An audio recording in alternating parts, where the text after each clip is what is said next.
Muito bem, muito bem. Olá, pessoal, aqui é o Rogério Augusto Araújo.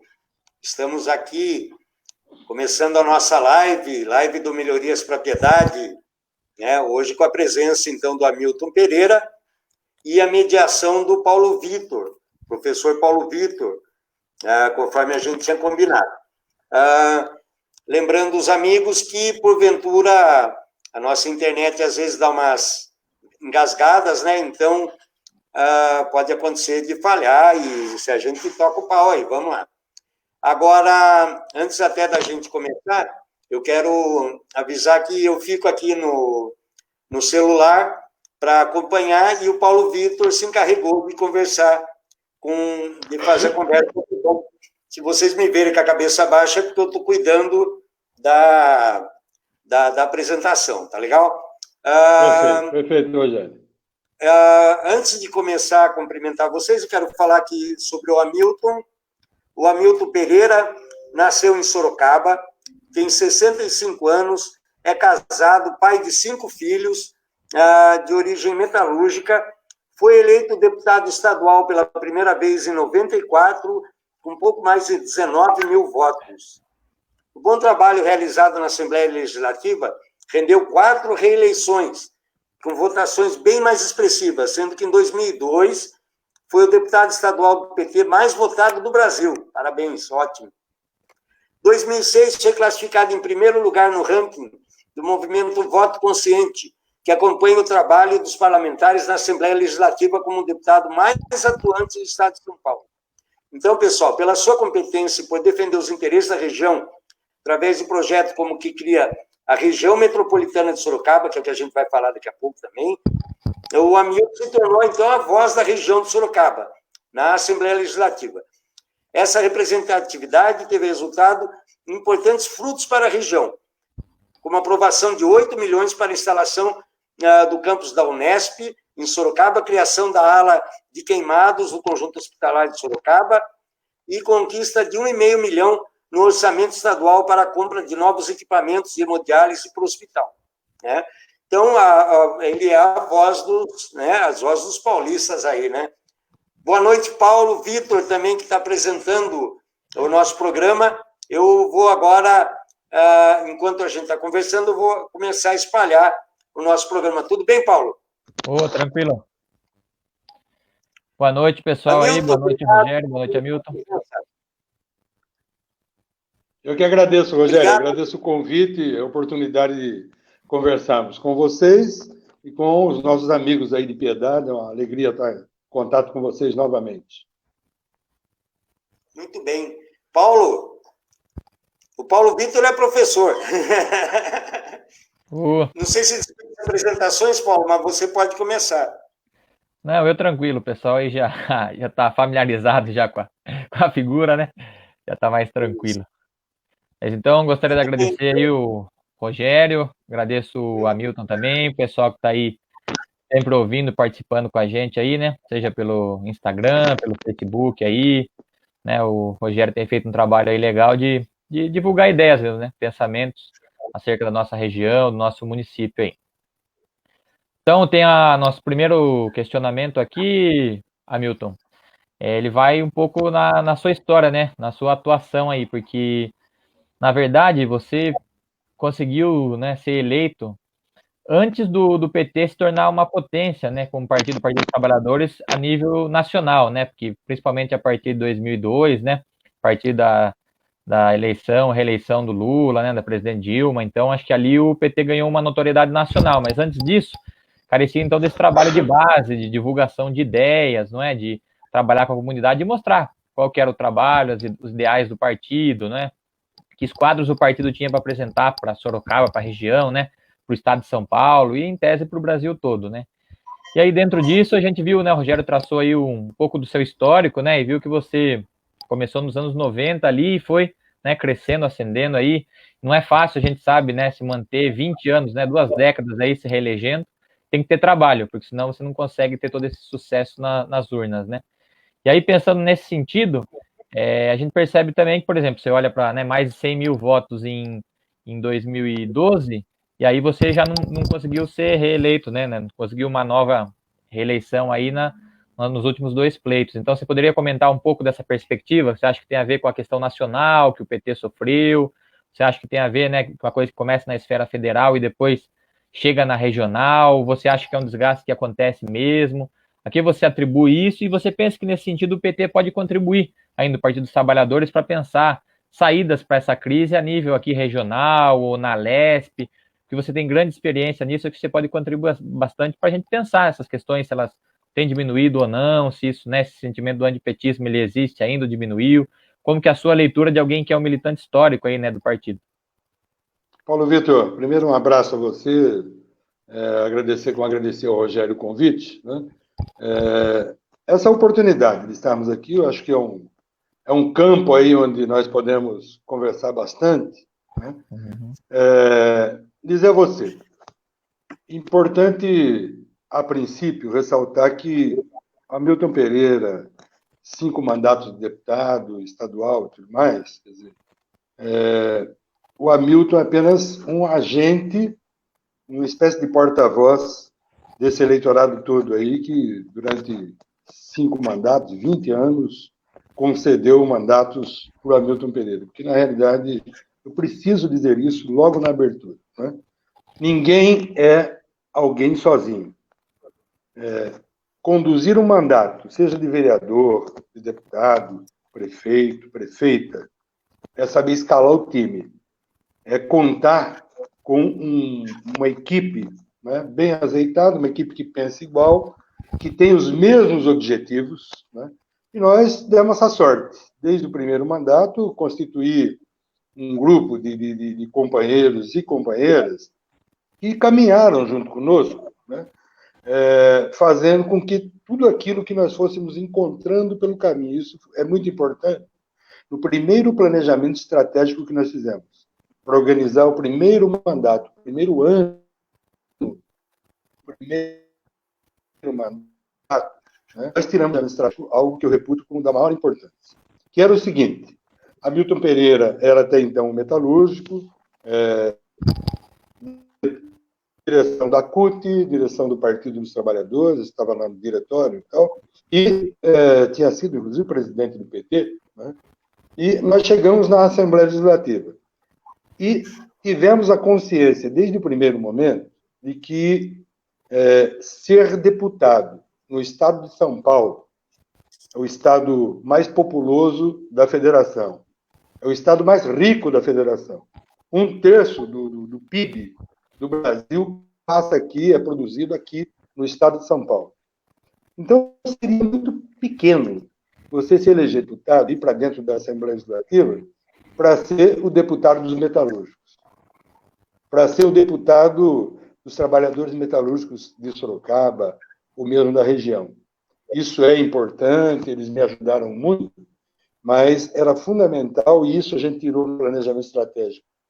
Nós vamos, aquilo que não sabemos, nós vamos procurar aprender, vamos estudar, vamos pesquisar, mas nós vamos fazer um mandato que responda a todo tipo de demanda, seja na área do trabalho, e eu presidi a Comissão de Relações do Trabalho da Assembleia Legislativa por 3 vezes, né? Legislei muito na área da saúde.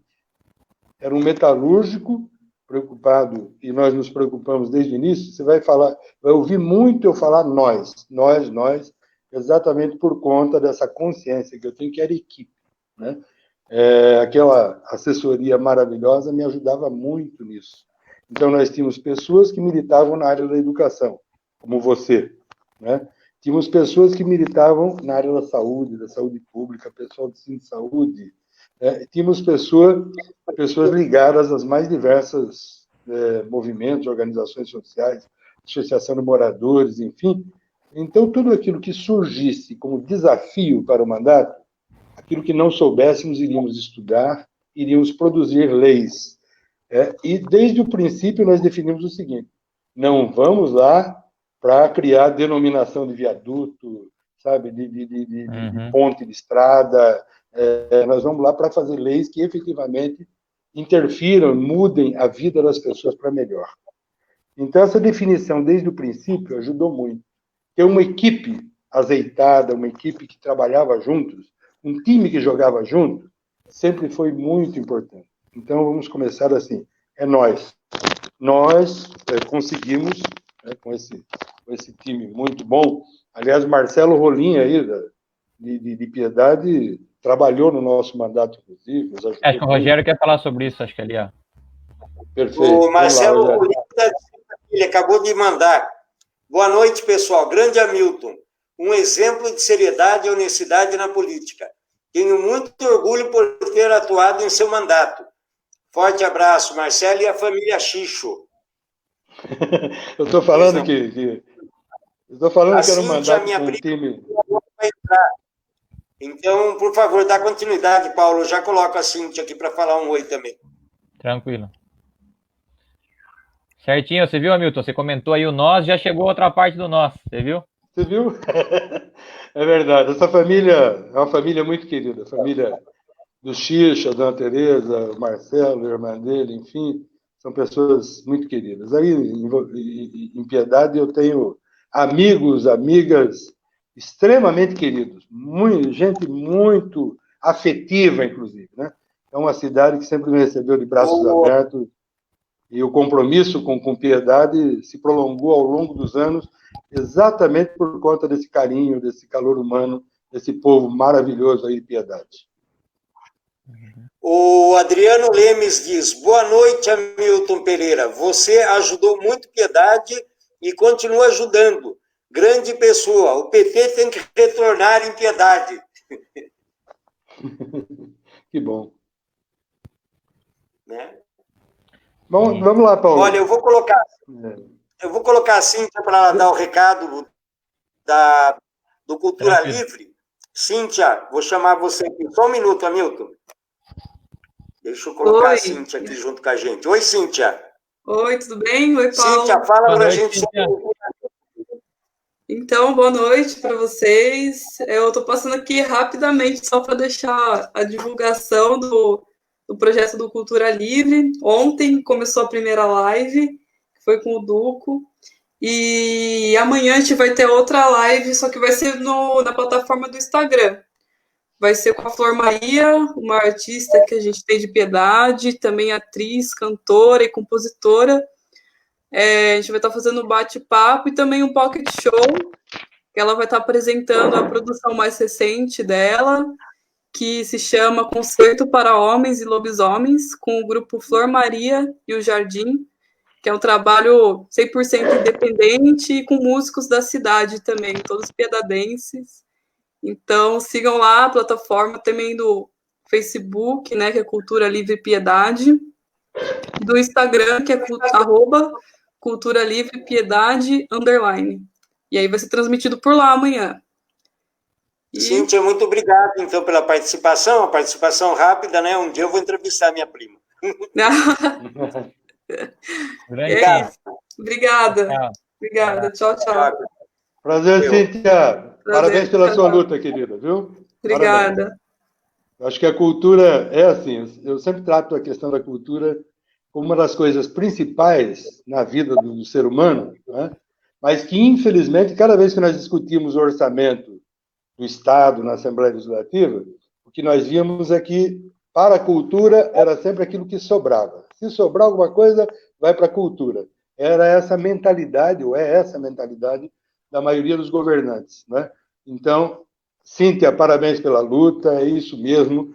Temos que incentivar, estimular cada vez mais os nossos produtores culturais, né? Porque é eles que têm que fazer cultura. Com pouquíssimo dinheiro, com pouquíssima consciência e importância que os governantes dão à cultura, esse povo faz acontecer.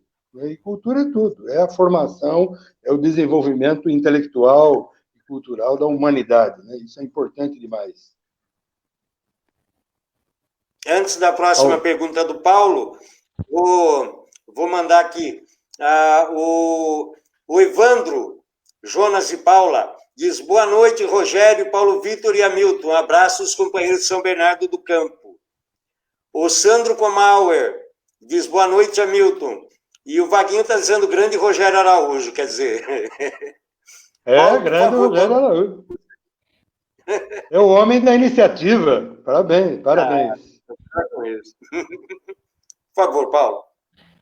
Então, muito legal aí, né, a divulgação da Cíntia, do Cultura Livre também, acho que é importante destacar. Ontem eu acompanhei a live com o Oswaldinho, né, já está lançando o segundo livro, hein, escritor piedadense aí, né, e sem papas na língua, né, falou o que tinha para falar, foi bem legal. E agora também aí, né, o show com a Flor Maria, muito legal que tanto a Cíntia quanto a Flor Maria foram minhas alunas também, né, então, legal da gente ver o pessoal aí, de uma maneira ou outra, elas vão crescendo aí, né, e ajudando a fazer um mundo melhor, uma sociedade, né, mais fraterna, mais humana aí, né.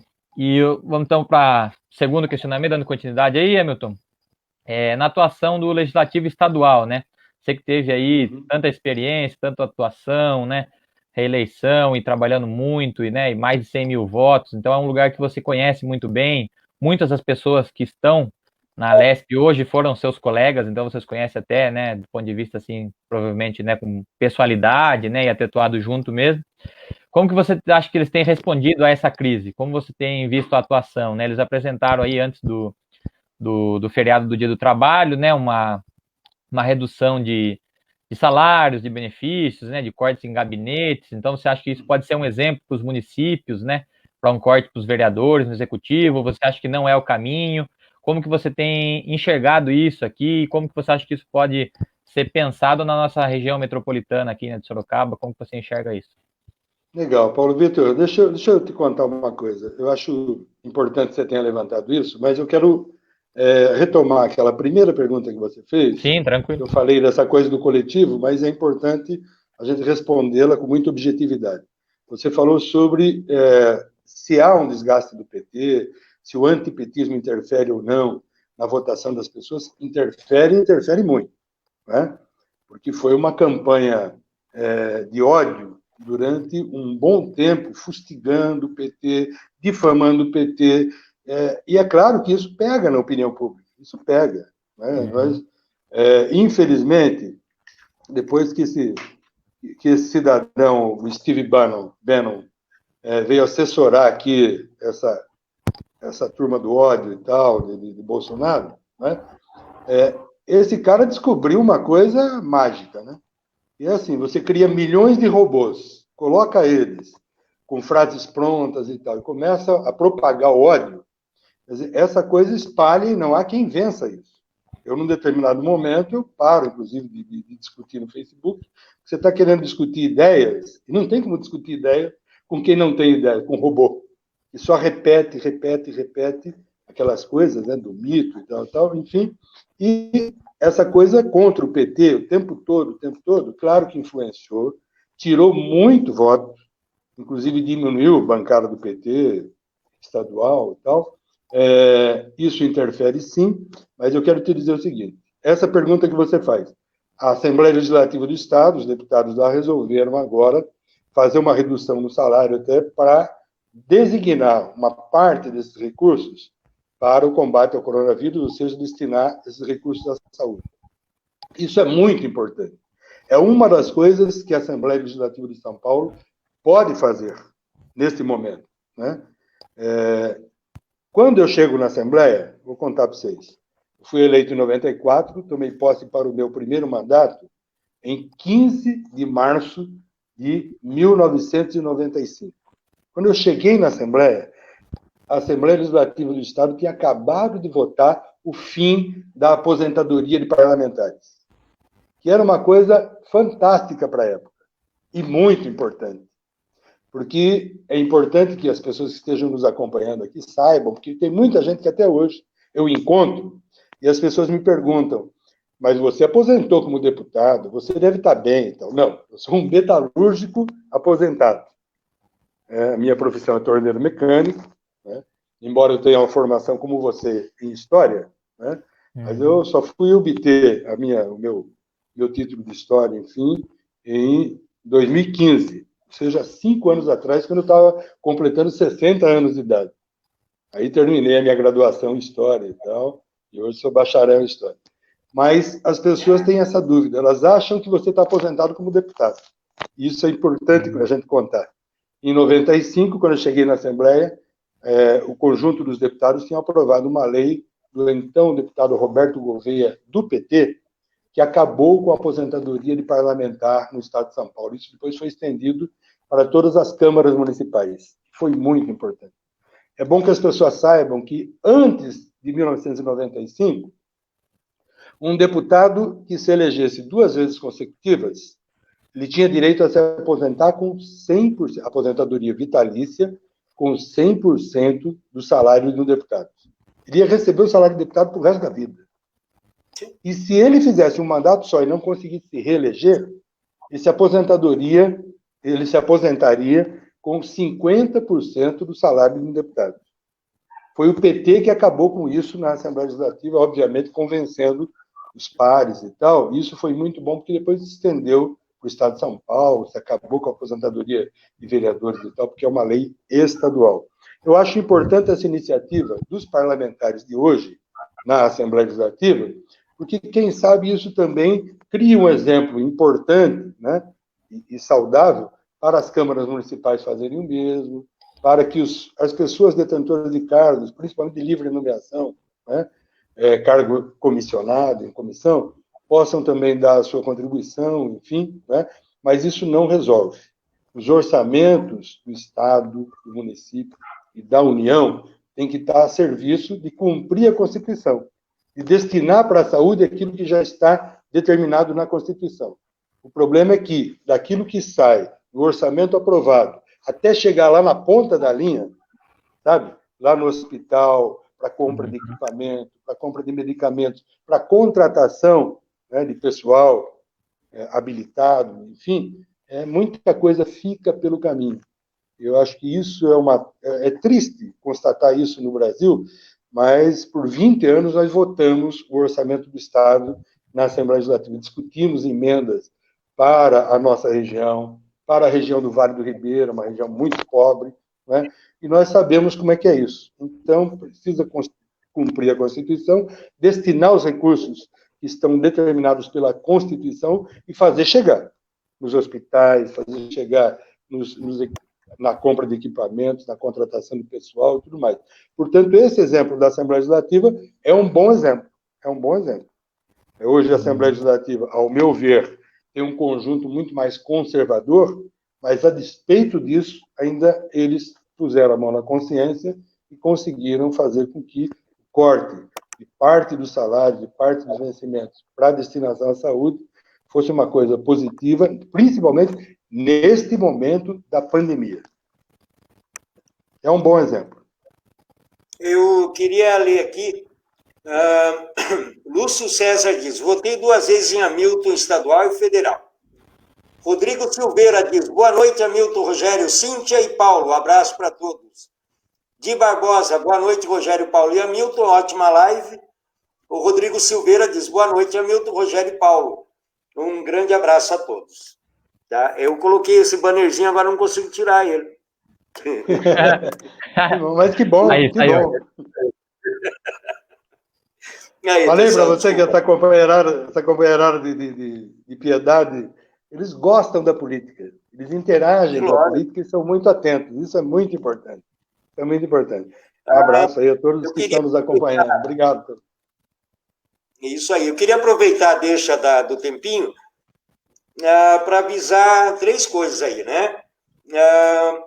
Nós estamos começando a campanha do agasalho. Quem quiser trazer agasalho para nós ou levar lá na pet shop do Will, pode levar, porque está frio, está uma friaca. Aqui em Piedade é pior que Sorocaba. É 2 graus abaixo, Hamilton. Eu estou de blusa daqui. Eu imagino vocês aí. Vocês estão passando frio aí. É frio. Né? Também estou pedindo para o pessoal colaborar no hospital com a vaquinha, né? E agora também, a Kátia e a Lorena saíram, agora que eu ia colocar, elas apareceram, elas estão para entrar, e a Kátia e a Lorena, para falar da ação delas também, que eu achei maravilhosa, daqui a pouco elas vão voltar. Paulo, por favor, dá continuidade, me desculpem o corte. Uhum. Então é legal, né? Eu acho que essa questão aí você colocou seu ponto de vista. Vamos ver como é que isso pode respingar, né, nos municípios, então, né? Nas câmaras aí municipais, como que os vereadores vão reagir a isso, né? Vamos ver como que isso vai se dar. A próxima questão aí, ela versa mais, vamos dizer, do ponto de vista econômico, né? Então a gente tem visto aí que né, com o isolamento. Obviamente, você tem uma crise que vai ser em escala global, não é? E vai ter, obviamente, as peculiaridades, particularidades de cada nação, né, de cada estado, por exemplo, aqui. Então, eles, né, algumas estimativas aí estão colocando, né, que o PIB brasileiro volte ao patamar do PIB de 2010, 2009, 2011, eles estão colocando ali. E, né, esse crescimento negativo ele vai variar de 5, 6, agora com 7%, né? Então, pensando nessa perspectiva, não é? Pensando que São Paulo, aí, como você mesmo, né, levantou essas informações, não é? O estado mais rico da União, é quem, né, líder em arrecadação, quem pode ter um patamar aí de puxar, vamos colocar de novo, né, entre aspas, aí, esse crescimento do Brasil, ou de repensar a indústria, né? A gente teve aí, né, dilemas pesadíssimos em relação à indústria, ao complexo industrial da saúde, né? Que a gente ficou refém aí de China e Índia, basicamente, com medicamentos, respiradores, etc. Então, São Paulo pode, em algum momento, né, buscar essa reindustrialização no setor da saúde. Então, como que você enxerga essa questão da recuperação do Brasil, pensando nessa crise, no pós-Covid, já vamos dizer, né, que a gente vai enfrentar aí? Olha, Paulo Vitor, a recuperação da economia, ela passa necessariamente pela geração de empregos. Eu não vocês se lembram do que foi a grande depressão econômica de 2008. Você lembra? Aquela bolha do banco imobiliário lá nos Estados Unidos, né, que estoura e vai à bancarrota. Oi? Eu perdi tudo que eu tinha nos Estados Unidos. Então, aquilo se espalhou pelo mundo, né, de tal forma que derrubou as bolsas, né? Houve uma queda acentuada, inclusive, no PIB de inúmeros países, principalmente os países em desenvolvimento, né? E vocês se lembram como aquilo foi tratado pelo então presidente Lula? Chegou aqui como uma marolinha. Por quê? Usaram o termo assim, né? Marolinha, queria atacar ele. O próprio Lula disse isso, né? Nós estamos aguardando que chegue aqui no Brasil como uma marolinha. Por quê? Porque havia um mecanismo, né, de condução do governo que baseava o crescimento econômico na empregabilidade. Então, é assim, quanto mais gente empregada, mais pessoas com renda, com salário. Quanto mais gente ganhando, é mais gente consumindo. Ora, o consumo esvazia as prateleiras do comércio. O comércio precisa, para repor as mercadorias, encomendar da indústria. A indústria precisa produzir mais.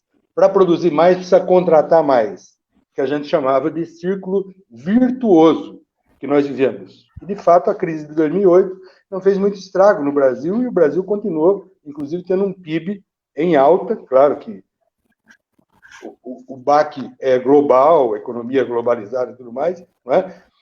Não cresce tanto quanto nos primeiros anos, 2004, 2006, enfim, mas continua crescendo. E passamos aquele momento, né, gerando emprego, aumentando a economia, inclusive aquilo deu ensejo para que o Lula liderasse o movimento para a criação dos BRICS. Vocês se lembram disso? Brasil, Índia, China e Rússia. Os BRICS. Depois a África do Sul também, né? Oi? Depois a África do Sul também. Exatamente. E a África do Sul.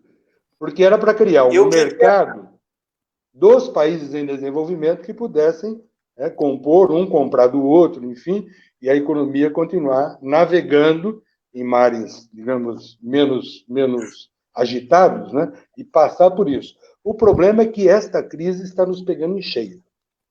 Porque quando você tem mais de 13 milhões de pessoas desempregadas, né, e mais 28 milhões de pessoas na informalidade, vide o quanto aumentou o número de pessoas, aí nem sei. Mas aqui em Sorocaba, nos semáforos, vendendo água, vendendo drops, vendendo coisas para tentar levar o pãozinho de cada dia para casa, né, a gente viu que houve um empobrecimento. Tanto é que o Brasil volta, inclusive, ao mapa da fome, a partir desde o ano passado, né? Então, retomar a economia é principalmente apostar na geração de emprego. Essa renda mínima que é criada agora, para ajudar nesse momento da pandemia, ela tem que ser uma coisa perene, ela tem que se estender depois para que as pessoas tenham renda, voltem a consumir, a comer, a comprar coisas e tal, para fazer com que a economia se reative novamente. Perdão, estou estendendo demais. Rogério, por favor. Não, imagina, é que eu tenho algumas coisas para ler, mas eu vou convidar a Lorena e a Kátia para conversar com a gente rapidinho, que elas chegaram aqui, né? E estão fazendo bem, Lorena, um trabalho maravilhoso. Bem, boa noite. Boa noite. Boa noite, Kátia. Boa noite, Lorena. Parabéns pelo trabalho, queridos. Boa noite. Então, a gente está aqui para falar um pouquinho sobre o projeto da Lorena. Quer explicar? Pode eu? Então tá bom. A Lorena teve a brilhante ideia de fazer bolos caseiros, ela mesma, né? Na verdade, com o meu auxílio e auxílio do tio dela também. A gente vai fazer bolo para vender.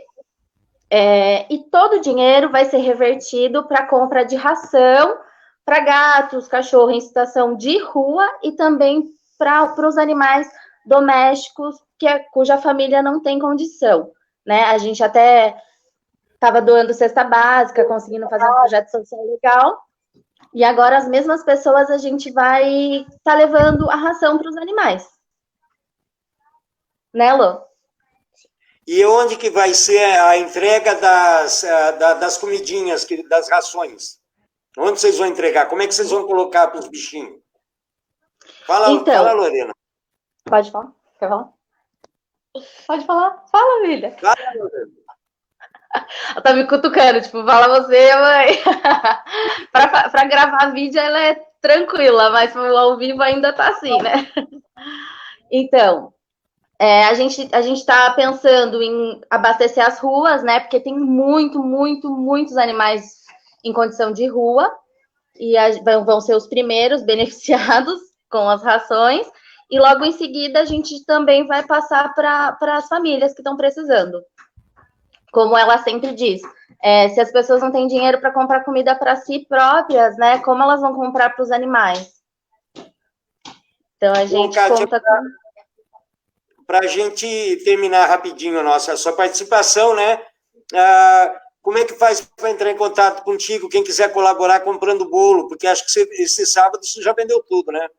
Já, graças a Deus. Esse sábado a gente já não consegue mais pegar encomenda, mas para o sábado que vem a gente já está pegando encomenda já. Então, qualquer coisa, quem quiser ajudar e puder colaborar, pode ser também com ração, com o que for, gente. O que puder ajudar, a gente está aceitando, tá bom? Pode entrar em contato pelo WhatsApp 15 991 16 70 63, tá bom? Ou pelas redes sociais também, tá? Kátia Dolis Figueiredo, Kátia é isso? Kátia Dolis Figueiredo, isso. Não é isso. Meninas, muito obrigado. Lorena não quis falar, mas fica aí um beijão enorme. Obrigado e parabéns pela iniciativa. Parabéns, Kátia. Parabéns, Lorena. Parabéns, Lorena. Belíssimo Parabéns. trabalho. Parabéns. Boa noite. Boa noite. Boa noite. Obrigado. Então, vamos dar continuidade, Hamilton. Eu vou ler aqui alguns recados. Perdoe, porque às vezes acontece de pular um ou outro. O Rony Rodrigues diz, boa noite.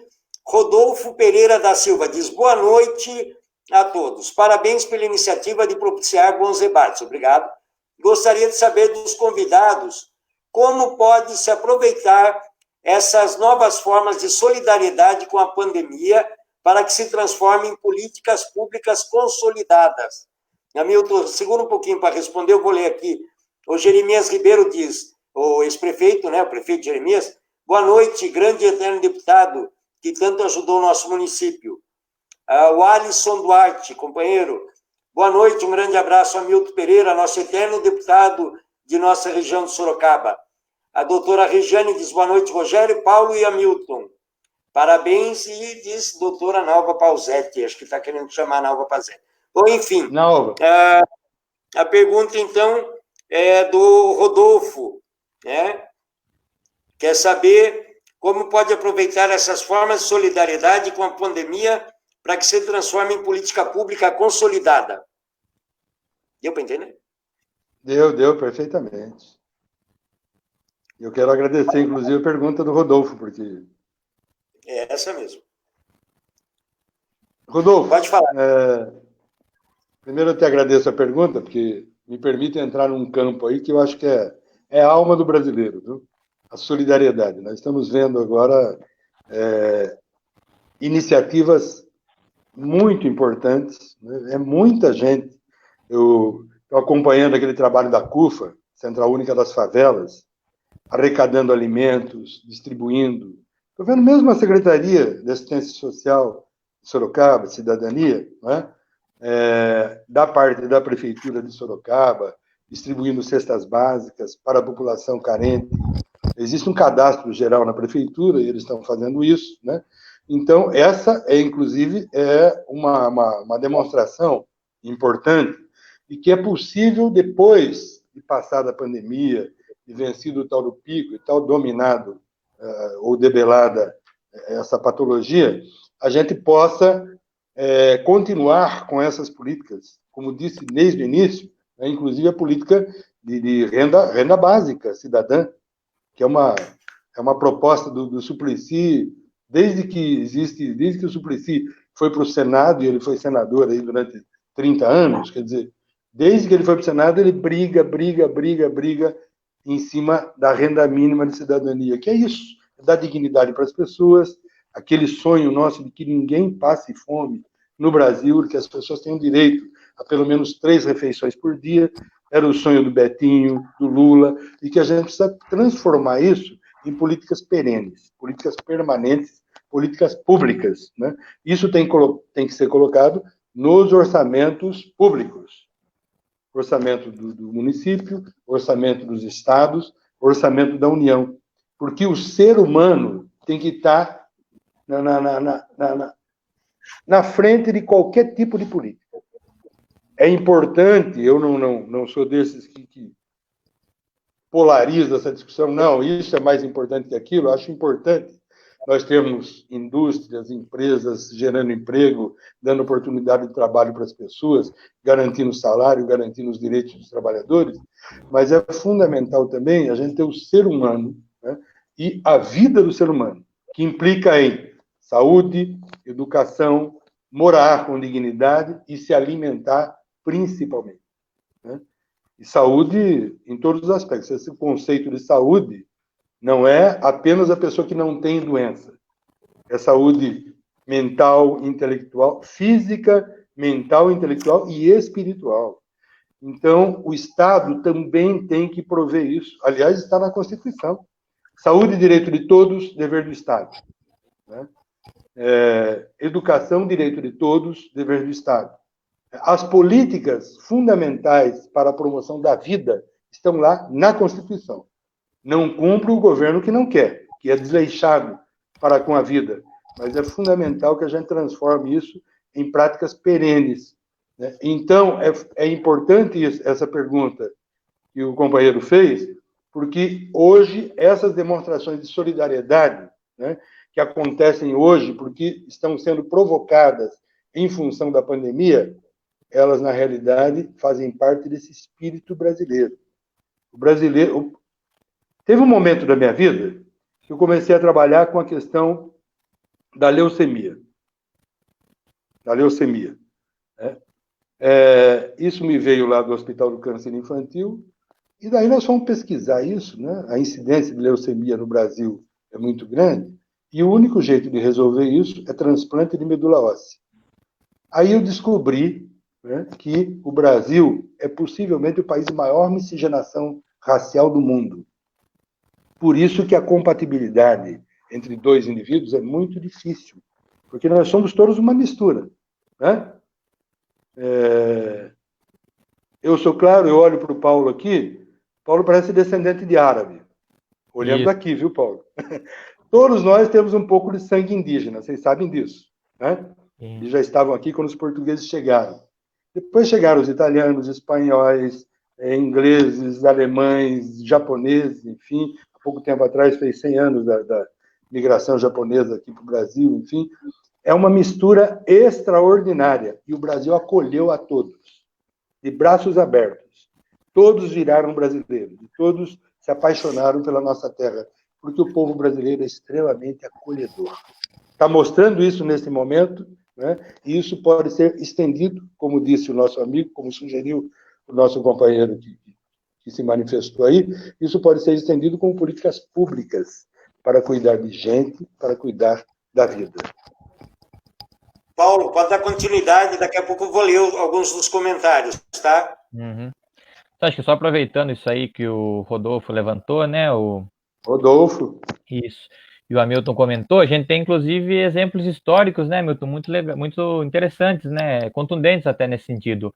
A Inglaterra, né, quando, né, durante a Segunda Guerra Mundial, quando estava sendo bombardeada lá pelos nazistas, né, então Londres ali sitiada, bombardeada, eles fizeram o quê? Eles universalizaram o sistema de saúde deles, que era uma coisa que não existia. Então foi uma política pública que surgiu em algum momento ali de caráter emergencial. Mas o que aconteceu? A conquista ela se deu depois, porque algo que surgiu, né, no momento, num contexto histórico de caráter emergencial, tornou-se, né, uma política pública permanente. Eu acho que é nesse sentido que a gente pode enxergar, não é? A crise como uma possibilidade depois de né, criar, né, mecanismos para tornar algo que é temporário em algo de caráter permanente. Né? Acho que pode ser um horizonte aí. Perfeito, Paulo. Acho que você dá um exemplo, quer dizer, aquele momento da Segunda Guerra, ou quando a Inglaterra toma essa iniciativa, quer dizer, foi uma situação muito específica, né, muito peculiar. Mas por que não agora, com essa pandemia toda que se espalhou pelo mundo, né, os outros países que se espelham, olham para o Brasil com inveja do nosso Sistema Único de Saúde, não adotarem agora um Sistema Único de Saúde para eles também. Né? Exatamente. Porque o nosso que funciona aqui funciona muito bem, graças a Deus. Tem gente que pensa em transformar o SUS, Sistema Único de Saúde, em uma coisa privada. E tem gente, inclusive, que tem convênio, tem condições de manter um convênio pago, aliás, muito caro estão convênios hoje, e vai ser atendido na rede SUS. Né? E, felizmente para nós, o SUS não entrou em colapso. O SUS está atendendo adequadamente e tal, todo mundo que está precisando. Então, nós precisamos defender o Sistema Único de Saúde e defender, sobretudo, os profissionais que estão hoje se esmerando, os profissionais da saúde, que sempre se dedicaram muito e agora estão tendo que se desdobrar ainda mais para defender a vida. Não é mesmo? Sim. A Ângela Varoto diz: que baú de conhecimento e cultura o nosso amigo Hamilton. O Sandro Comauer diz: Obrigado, Ângela. Hamilton, devido à pandemia, você acha que as eleições desse ano irão acontecer, serão postergadas para dezembro? Ou corre o risco de não acontecer? Pergunta o Sandro Comauer. Pode responder, por favor. Tem mais coisa? Sandro, grande abraço, Sandro, para você, para toda a família Comauer. Uma alegria. Sandro, deixa eu te dizer uma coisa, meu irmão. Fala-se já, mas são especulações. Né? Fala-se de se postergar a eleição para o final do ano e tal, em função da pandemia. Mas eu não acredito nisso, eu acho que nós vamos superar com tempo ainda do Tribunal Superior Eleitoral, os tribunais regionais eleitorais, organizarem as eleições ainda para outubro. Mas eu acho que, no limite, se tiver que postergar, vai ser voltar às eleições ao que era até 1992. Aliás, ano em que eu fui candidato a prefeito de Sorocaba. 15 de novembro, dia da proclamação da República. Talvez, eu já ouvi falar isso, inclusive de pessoas mais ligadas, digamos assim, à justiça eleitoral, há essa possibilidade, sim, mas não para dezembro, não acredito. As eleições ocorrerão este ano e, possivelmente, ainda se superarmos logo a pandemia, ela aconteça em outubro mesmo. O grande problema nosso nessas eleições é que a gente perdeu aquilo que há de mais precioso, que é encontrar as pessoas, abraçar, sabe? Pegar nas pessoas, conversar com as pessoas, olho no olho e tal. Corpo a corpo, enfim, né? Carinhosamente. Isso faz falta demais. Eu, principalmente, sou muito de pegar nas pessoas, né? De abraçar as pessoas, de conversar. Enfim, energia. Tudo é energia, nós somos energia, nós dependemos muito dessa troca de energia gostosa, né? Quando se encontra um amigo, uma pessoa querida, enfim, isso está fazendo uma falta danada. O que nos consola aqui em casa é que nós apelamos muito para os livros, né? A Virgínia gosta de ler tanto quanto eu, fica um numa ponta de um sofá, outro na outra ponta, cada um com o seu livro, e a gente vai aprendendo, vai estudando, vai, inclusive, revendo algumas obras e tal, recuperando na memória algumas informações importantes da história e da filosofia. Estou apaixonado e estudando muito filosofia ultimamente. O Evandro Messias pergunta: meu deputado, para mim continua sempre me representando. Abraços, Hamilton, futuro vereador. A Maria Aparecida Martins diz: boa noite. Você é pré-candidato a vereador em Sorocaba, é isso? Ou não pode se comentar isso? Pré-candidato, sim. Sim, pá. Tem que tomar cuidado, porque campanha antecipada não, pode dar, inclusive... A lei é muito esquisita, mas é aí o comentário. A Maria Aparecida não é para intrometer nem nada. Não, sem dúvida. O Paulo, eu não sei ainda se sou pré-candidato também a vereador, não sei. Né? Não estou muito contente. Rogério. Na hora, de repente, vai que...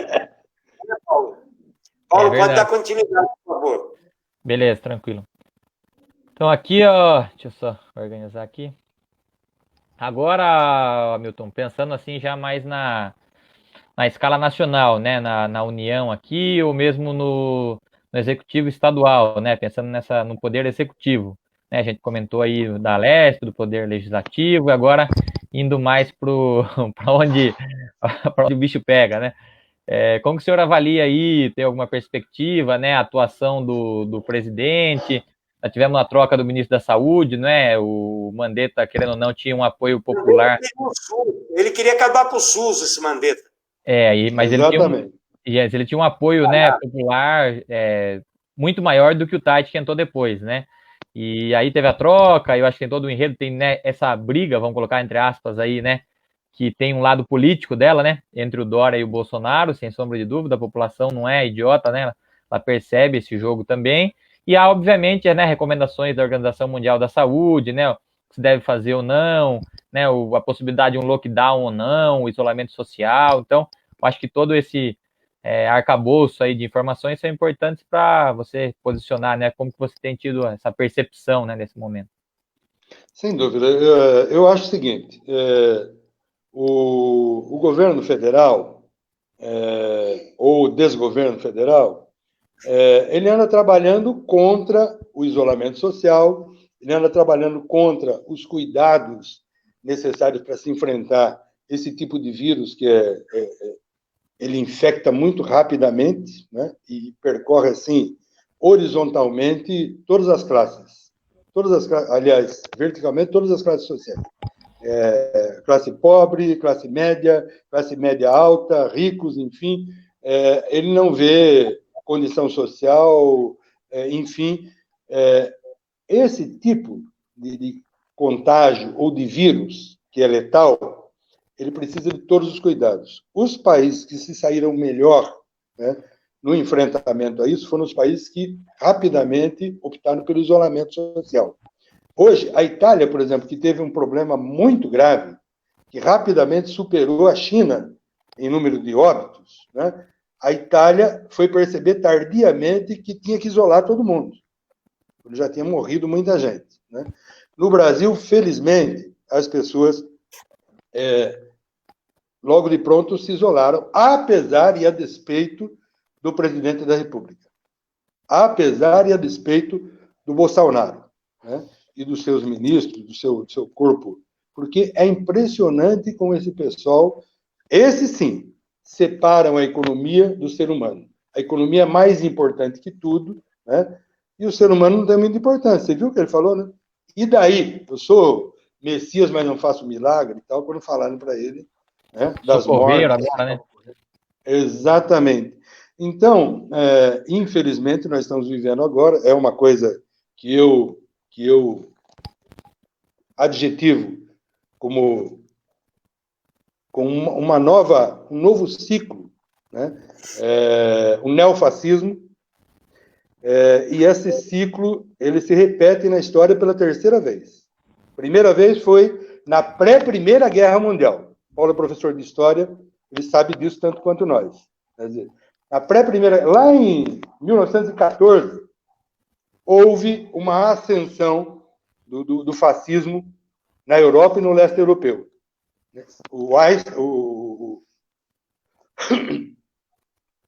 O nosso pai da psicanálise, aí, o Freud, ele tinha um consultório na Alemanha, e ele era judeu. Ele foi perseguido, ele teve que fechar o consultório, mudar para a Polônia para fugir da perseguição, e alastrou de tal forma que os fascistas caçavam os judeus nas casas.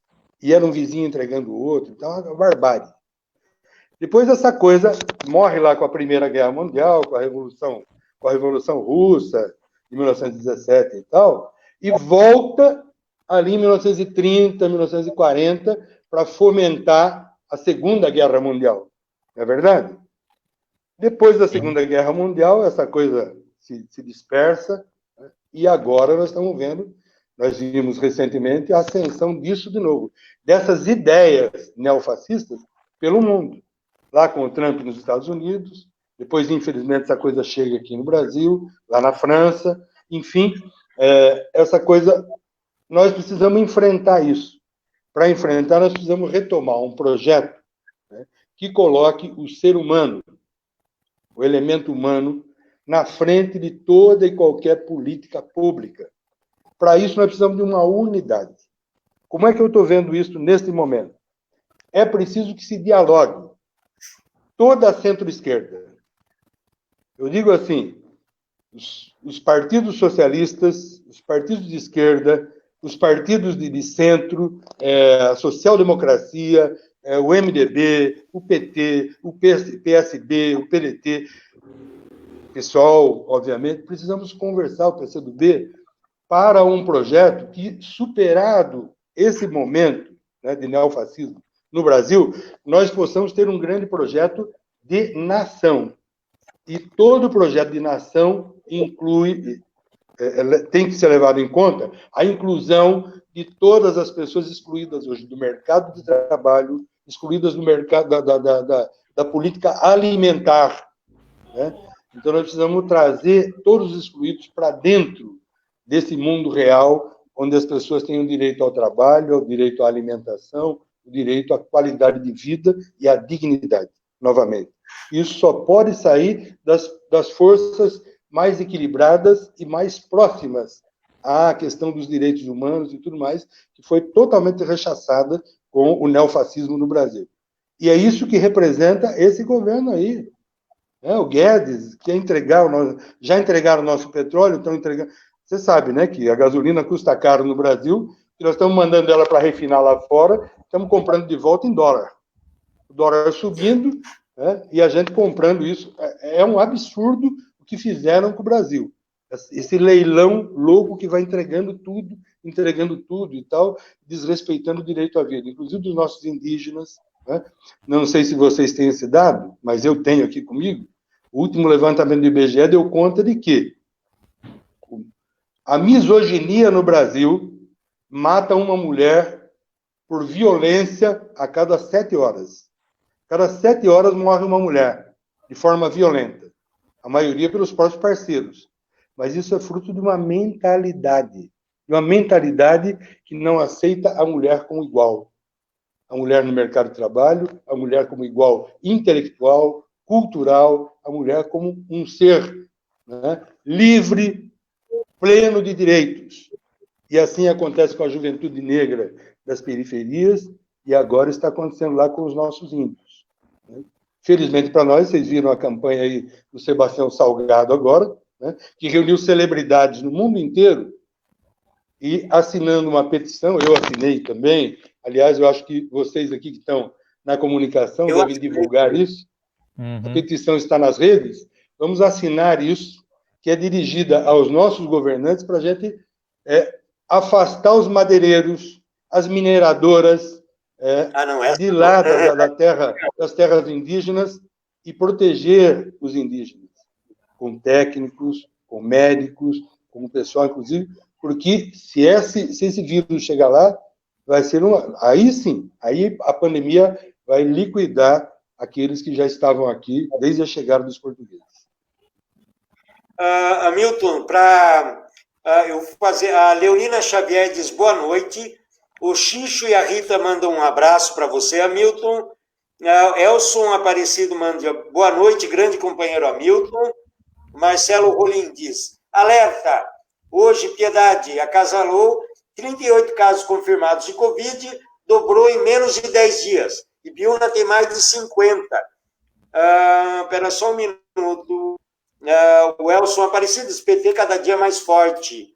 Olha, o Hamilton, eu queria que você, antes das considerações finais e do palpite do Paulo, eu tenho aqui que nós estamos com um problema em Piedade, o pessoal está perdendo muita coisa na agricultura, né? E isso daí é um fato que eu queria que você comentasse. Tem muita gente com fome, olha que disparate, né? Por conta da pandemia, e eu queria que você sugerisse alguma ideia, por exemplo, como o banco de alimentos, que é uma coisa que você fomentou, sim, até o governo era uma coisa maravilhosa, e os outros palhaços tiraram o banco de alimentos de Piedade. Eu digo palhaços porque são mesmo. Por favor, desculpa.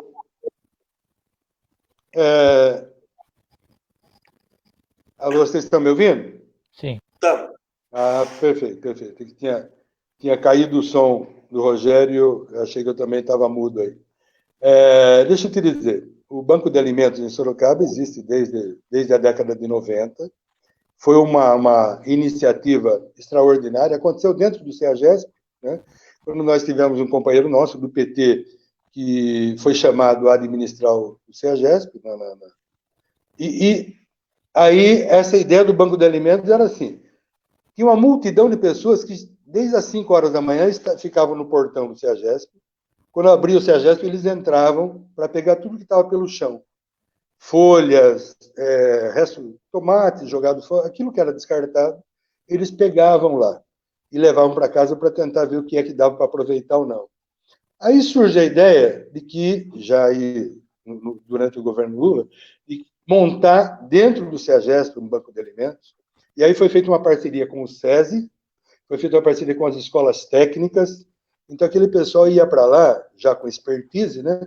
O curso de técnicos em alimentação, por exemplo, higienizavam aqueles alimentos, avaliavam eles da real possibilidade de aproveitá-lo, o que era aproveitável, e depois, com o SESI como parceiros, eles fizeram parcerias com o Sindicato dos Metalúrgicos e outros sindicatos de trabalhadores que aportaram recursos lá, passaram a higienizar esses alimentos, receberam a solidariedade e alimentos também de supermercados, passaram a empacotar isso e distribuir cestas básicas para as pessoas regularmente credenciadas, né, cadastradas. Então, o Banco de Alimentos é uma ideia muito inteligente e importantíssima. Exatamente por conta do companheiro Gaspari, que passou pela direção do CEAGESP lá, nós acabamos sabendo que Piedade é responsável aqui da nossa região por 70% de todos os hortifrutis comercializados no Ceasa em São Paulo e aqui em Sorocaba. Então, Piedade tem uma importância monumental para a questão da alimentação, né? E principalmente alimentos, Paulo, obviamente. Deixa eu passar a bola para o Paulo, que faz tempo que o Paulo não se manifesta. Exatamente. E eu falo demais. Se deixar, eu vou falando. Vamos lá, Paulo. Não, imagina, acho que é isso mesmo. Do ponto de vista prático, né, é quase como se fosse uma contradição ambulante, porque você tem gente jogando o alimento fora, né? O alface esses dias mesmo estava num preço, né, que não valia nem a pena, o pessoal colocando na internet, né? Ó, quem quiser alface vem aqui pegar na minha propriedade porque não tem nem para quem vender. E ao mesmo tempo você tem pessoas, né, com uma necessidade extrema de carência, né, numa vulnerabilidade social ali absurda. Então, às vezes é uma questão da política se ajeitar para ligar uma coisa a outra, né? Você tem, infelizmente, alguém que está perdendo, mas ainda tem condição de se manter, e o outro que não tem condição, o alimento sendo jogado fora, né? Então, acho que essas iniciativas, elas podem ser melhor pensadas, melhor elaboradas, inclusive, às vezes, começando por a gente mesmo, né? A gente fica, às vezes, esperando muito do governo, da prefeitura, do não sei o quê, mas, às vezes, aquilo que você sonha, que você deseja, está dentro de você mesmo, né? Você pode fazer parte da mudança que você quer ver ali, e começar de baixo para cima alguma coisa também, né? Uma movimentação, alguma coisa, acho que Perfeito, há possibilidade. Perfeito, Paulo. Perfeito o teu raciocínio. Mais uma coisa para você comentar, Milton, que daí, por exemplo, você não acha que o governo tinha que interferir? Agora, eu não sei se é o governo federal ou estadual, por conta do Covid na CEAGESP, cara. Que aqui em Piedade, os casos que andaram rolando por aí, tem tudo a ver com o pessoal que foi lá no CEAGESP. Muita gente tinha preconceito, um tirava sarro de usar máscara. Vieram tudo contaminado. Você pode fazer um comentário em relação ao CEAGESP e se o governo federal, porque tem que cuidar dos nossos alimentos também, porque isso aí não vai poder parar, né? Exatamente. O CEAGESP é um centro, é um entreposto, e por ali circulam pessoas do estado inteiro, do estado todo, né? É claro que é um lugar que naturalmente aglutinava milhares de pessoas, se não centenas de milhares de pessoas que passavam por ali diariamente. Quer dizer, agora imagino que o movimento já tenha diminuído bastante, porque é muita gente nesse isolamento social, como eu estou aqui em casa, com a Virgínia, minha esposa, enfim, né?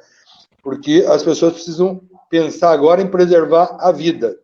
E depois que passar isso, que a gente debelar esse vírus e tudo mais, a gente pode voltar à normalidade, que é isso que eu espero finalmente aconteça. O CEAGESP é de responsabilidade do governo federal. É claro que há um combinado com os estados, porque como os estados operam também a distribuição de alimentos e recursos no estado, né, eles acabam fazendo as coisas de forma conjunta, né, mas é de responsabilidade do governo federal. Você tem razão. Também o institucional tem que intervir no sentido de garantir que as pessoas deem higiene aos alimentos, que as pessoas se cuidem da higiene pessoal naquele ambiente também. Onde as pessoas vão pegar um alimento que muita gente já pôs a mão e vai levar para casa. Por isso que a gente tem que estar a todo momento aconselhando as pessoas, sabe? É muito álcool gel. Aqui em casa nós usamos muito água sanitária. Claro. Então, assim... O Lisandro Silva está mandando abraço para a gente, chamando você de companheiro, né? Quem? Também é Lisandro Silva, o Lisandro é um colega nosso Lisandro. Aqui. Isso. Só para a gente dar um desfecho, que já passou de 1 hora, né? Mas eu queria também fazer um outro comentário sobre a região metropolitana, que foi uma coisa que você criou, né? Eu vou dizer que você botou o projeto, você criou, né? Você não acha que devia fazer uma organização aí para fazer de saúde entre os municípios, já que é uma região, a gente não pode pensar em nós, Piedade, tem que pensar em Itapiraí, Ibiúna. Ibiúna acho que já não é região nossa, perdão. Mas sabendo que nós estamos em segundo lugar, pô, de casos aí, municípios. Na cidade, comparação. Por favor, comenta se puder. Mais de 2 milhões de habitantes. São 27 municípios, mais de 2 bilhões de habitantes. Quando nós criamos o projeto lá atrás, antes do projeto ser aprovado, Sorocaba tinha uma contribuição no PIB do estado de São Paulo de 43 bilhões de reais. A nossa região metropolitana, com os 27 municípios que a compõem hoje, inclusive Ibiúna, sim, né? Hoje, a região metropolitana de Sorocaba é responsável por 80 bilhões de reais do nosso PIB, do PIB do estado de São Paulo. Então, a ideia de se criar a região metropolitana é exatamente porque dentro da lei você cria mecanismos de integração, transporte, saúde, abastecimento.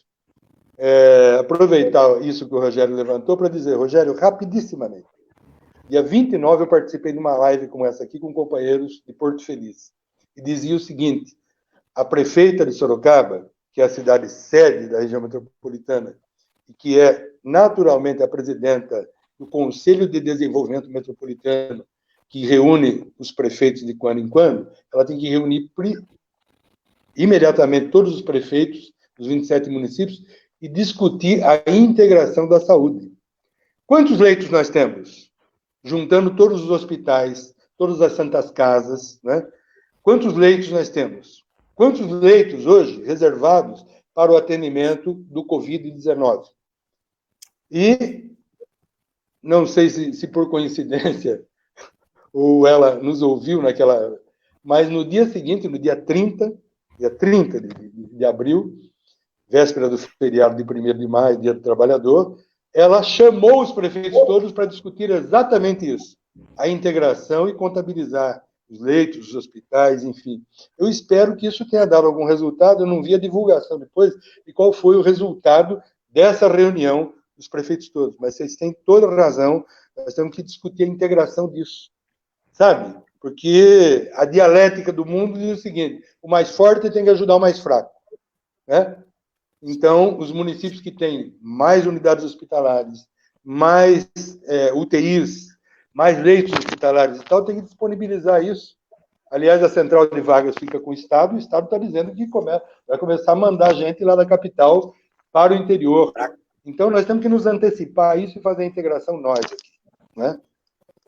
Em outros setores também, fazer a integração do transporte intermunicipal, regional, enfim, né? A nossa região metropolitana é uma região muito forte, muito pujante, o Paulo já falou a respeito disso, né? E espero que os prefeitos todos se juntem para valer, né? Agora e depois também, de passar a pandemia, para a gente continuar fazendo com que essa região se torne cada vez mais forte, cada vez mais produtiva, cada vez mais empregadora de pessoas. E nós temos uma população que a gente chama de pendular. Pessoas que moram aí, trabalham aqui. Pessoas que moram aqui, mas fazem compra aí, né? Principalmente do hortifruti. Pessoas que moram numa cidade, estudam na outra, enfim. A gente precisa ter transporte metropolitano, a gente precisa ter integração, saúde, educação, enfim, tudo. Eu quero agradecer a vocês pelo convite, mais uma vez, essa participação, e dizer para todos aqueles que estão interagindo conosco aqui, cuidem-se. Se puderem fazer o isolamento, isso é fundamental. Pega um monte de livro aí para ler e tal, tira os seus discos da prateleira, enfim, o violão, afina ele, não é? E faz isso, porque é o primeiro... para nós, pô. Oi?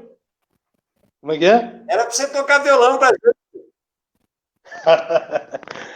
Tá bom, meu querido. Eu quero agradecer mesmo, um abraço para toda essa gente querida de Piedade. É uma alegria conversar com vocês. Calma aí. Antes de ir embora, deixa o Paulo dar as considerações finais, porque no fim ele é o que menos falou. Imagina, tranquilo. Gostaria de agradecer aí também ao Rogério, agradecer ao Hamilton, o pessoal que ouviu, acompanhou, participou. Acho que é isso mesmo, né? Quem tiver condição, se proteja, se cuide e que a gente possa, né, no final do ano aí, estar junto de novo, estar abraçado novamente aí, de mãos dadas, para tentar fazer um município melhor, uma região metropolitana melhor, um estado melhor, um país melhor e também um mundo melhor.